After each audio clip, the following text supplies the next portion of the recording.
ফেরাউন মিশর দেশে। তা ফেরাউনের বাড়িতে একজন দাসী, একজন মহিলা ফেরাউনের একটা মেয়ের মাথার চুল আঁচড়ে দিচ্ছিল। তা মাথার চুলটা আঁচড়াইতে আঁচড়াইতে চিরুনি দিয়ে সেই চিরুনিটা হাত থেকে যখনই মাটিতে পড়ে যায় সঙ্গে সঙ্গে বলে ইন্না লিল্লাহ। এইবার চিরুনিটা পড়ে গেছে, কি পড়ে থাকবে না, ওই চিরুনিটা এবার ওই দাসীটা তখন বিসমিল্লাহ বলে উঠিয়ে নিল। চিরুনিটা যখন দাসীটা বিসমিল্লাহ বলে উঠিয়ে নিল, ফেরাউনের কন্যা মেয়েটা তখন বলে উঠল, কি ব্যাপার, সারা দেশবাসী সকলেই তো জানে যে আমার বাবা ফেরাউন হচ্ছে সকলের খোদা। একবার আস্তাগফিরুল্লাহ বলেন। সবাই তো খোদা বলে, প্রভু বলে, মালিক বলে। তা তুমি আমার বাবার কাছে, আমার বাবারই হোস্টেলে তুমি থাকো, খাও, পড়ো, সব করো, তোমার সংসার চলে যায়, ছেলে মেয়েদের দেখভাল করে, তোমার সুখের দুঃখের সবকিছু দায় দায়িত্ব নিয়েছে, তাইলে কি আমার বাবা কি তোমার প্রভু নয়? ওই দাসী তখন আর গোপন করলেন না, তখন বললেন কি, না না না, তোমার বাবা আমার প্রভু নয়, তোমার বাবা আমার মনিব একদিক দিয়ে হতে পারে, কিন্তু প্রভুর আসনে তাকে বসাতে আমি কখনোই পারবো না। আমার প্রভু একজন আছেন, তার নাম হচ্ছে কি আল্লাহ। এই খবরটা বললো, তাহলে আমি বাবাকে বলে দেব। এইবার ওই মেয়েটা বলছে, ছুটে গিয়ে তার বাবাকে বলল, বাবা, তোমাকে সারা দেশবাসী তোমাকে খোদা বলতে পারে, প্রভু বলে মেনে নিতে পারে, কিন্তু আমার বাড়িতে একজন দাসী আছে। এই কিছুক্ষণ পূর্বে আমার সঙ্গে একটা ঘটনা ঘটে গেল। আমার মাথার চুলটা চিরুনি দিয়ে যখন সাইজ করছিল, হাত থেকে চিরুনিটা পড়ে গেল, বলল ইন্না লিল্লাহ। চিরুনিটা যখন উঠাচ্ছে সেখানে বলছে, আর একজন প্রভুর নাম নিয়ে বলছে বিসমিল্লাহ। তাহলে তো তুমি প্রভু নাও, তুমি খোদা নাও। বললো, এই কথা তুমি নিজে শুনেছো? বললো, হ্যাঁ। দাসীকে ডেকে আনা হলো, বলল, শোনো, আমার কন্যা যে কথা বলে এই কথা কি মিথ্যা না সত্য? বলল, 100% সত্য। আমি বলেছি, তার মানে আমার প্রভু আপনি নন, প্রভুর আসনে আপনাকে আমি বসাতে পারিনি, পারবো না।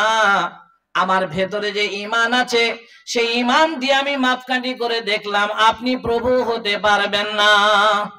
আপনারও প্রভু যিনি, আমারও প্রভু তিনি, সুতরাং আমার প্রভু আপনি নন। বললো, শোনো, এর পরিণতি কি জানো? মায়ের আবার ভালো করে শোনেন, আপনাদের উদ্দেশ্য নিয়ে এই কথাটা আপনাদেরকে দিচ্ছি। এইবার একটা চুলাতে আগুন জ্বালিয়ে একটা সেখানে পাতিল চাপিয়ে দিল, পাতিলের ভেতরে তেল দিয়ে দিল। তেল দেওয়ার পরে আগুন জ্বালিয়ে দিয়ে টকবক করে যখন তেল ফোটে, ওই দাসীর 2 জন সন্তান ছিল। একটা সন্তানকে মায়ের সামনে, ভালো করে শুনে নেন আপনারা, মায়ের কিংবা বাবার সামনে কোনো জিন্দা ছেলেকে যদি কেউ হত্যা করে, কেউ পুড়িয়ে মারে, কেউ ফাঁসি দিয়ে দেয়, মেনে নিতে পারবে? একবার হ্যাঁ না বলি। কখনোই পারবে না। এবার মা দাঁড়িয়ে আছে, কোলের সন্তান, দুধ খাওয়া সন্তানকে কোলে করে বুকে জড়িয়ে ধরে আঁকড়িয়ে ধরে দাঁড়িয়ে আছে। সেই অবস্থায় ওই আর একটা হাঁটা ছেলে তার হাতটা ধরে ওই ফুটন্ত মানে তেলের উপরে ছেড়ে দিল। আরে 10 মাসের ওই পেটে থাকা যন্ত্রণা আর প্রসাব বেদনার যন্ত্রণা, 2.5 বছর দুধ পান করেছে, তার একটা মহাব্বত, একটা ভালোবাসা, একটা টান, সবকে একত্রিত করলে, ওজন করলে সেখানে কোনো দাড়ি পাল্লা পাওয়া যাবে না। মায়ের মহাব্বত ছেলের উপরে কি পরিমাণ, আর ছেলের মহাব্বত মায়ের উপরে কি পরিমাণ। এবার মা দাঁড়িয়ে আছে, আর মায়ের সামনে তার নিজস্ব একটা ছেলেকে তেলের উপরে যখন ছেড়ে দিল, চপ বেগনির মতন ছেলেটা ভাজা হয়ে গেল। এবার ওই দাসীকে বলা হলো, দাসী রে, তোমার এখনো সময় আছে, তুমি ঈমান ত্যাগ করো। প্রথমে কি বললাম? ঈমান ভঙ্গের কারণ আমাদের জানা নেই, উজু ভঙ্গের কারণ আমরা জানি। দাসীকে বলা হলো, তুমি শোনো, তোমার ঈমানটা এখনো পর্যন্ত তুমি যদি ত্যাগ করে দাও, তোমাকে বাঁচিয়ে দেওয়া হবে, সম্মান দেওয়া হবে, তোমাকে মালের মালিক করা হবে, তুমি এখনো সময় আছে, মেনে নাও। বলল না না না, আমি মানতে পারবো না। বলল তাহলে তোমার কোলের বাচ্চা ওটা আছে, ওকেও দিয়ে দাও।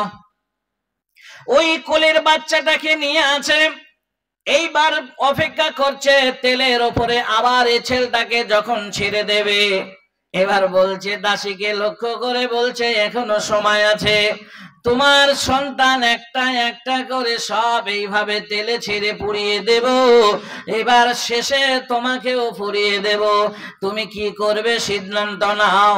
কোলে আবার ছেলেটাকে ফিরিয়ে দিল।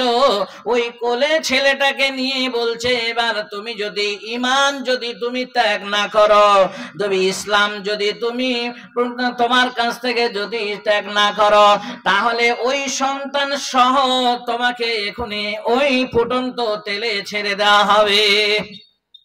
মা তখন একবার সন্তানের মুখের দিকে তাকায়, একবার তেলের দিকে তাকায়, একবার কুলঙ্কার বাদশার দিকে তাকায়। কি নেব সিদ্ধান্ত কিছুই পায় না।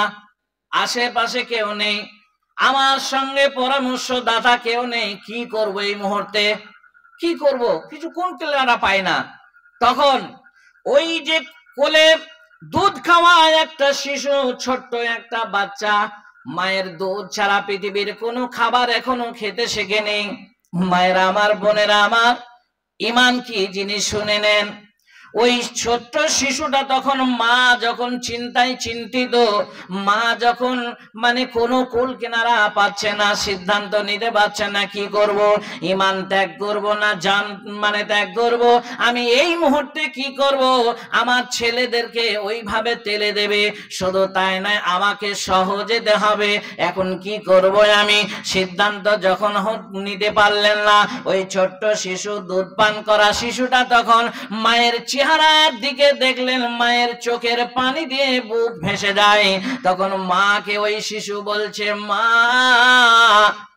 তুমি চিন্তা করিও না, কেননা তুমি চিন্তা করলে পরকাল তোমার অনেক দূরে হয়ে যাবে। ছোট্ট শিশু বলছে মাকে, আপনার গায়ের লোম ঠাড়ো হবে না। ওই ছোট্ট শিশুটা বলছে, মা তুমি চিন্তা করিও না, এই আগুনে এই যে মানে ফুটন্ত তেল আছে, এটা তোমার বড় পরীক্ষা নয়, এটা ছোট পরীক্ষা। এর চেয়ে বড় পরীক্ষা কবরে আছে গো মা, তার চেয়ে বড় পরীক্ষা আছে মানে হাসরে। মা গো তুমি দেরি করো না, তুমি পেছনে তাকিও না, তোমার একজন উপদেষ্টা বলে কেউ নেই, সুপরামর্শদাতা কেউ নেই, আমি তোমার কলিজার টুকরা, আমি তোমার ছেলে হয়ে বলছি মা, তুমি আমাকে সহ ওই মানে ফুটন্ত তেলে তুমি ঝাঁপ দিয়ে দাও, তোমার জন্য পরকালে সুখের মানে অপেক্ষা করছে। শিশুর কথা শুনে মা আর অপেক্ষা করলেন না, মাও চলে গেলেন। বলা যাবে না ইন্না লিল্লাহ ওয়া ইন্না ইলাইহি রাজিউন। সেই মা ছেলে সহ চলে গেলেন, ঈমান বাঁচাইলেন। ঈমান তুমি বললো না, ঈমান ভঙ্গ করলেন না, ঈমানকে বাঁচিয়ে পৃথিবী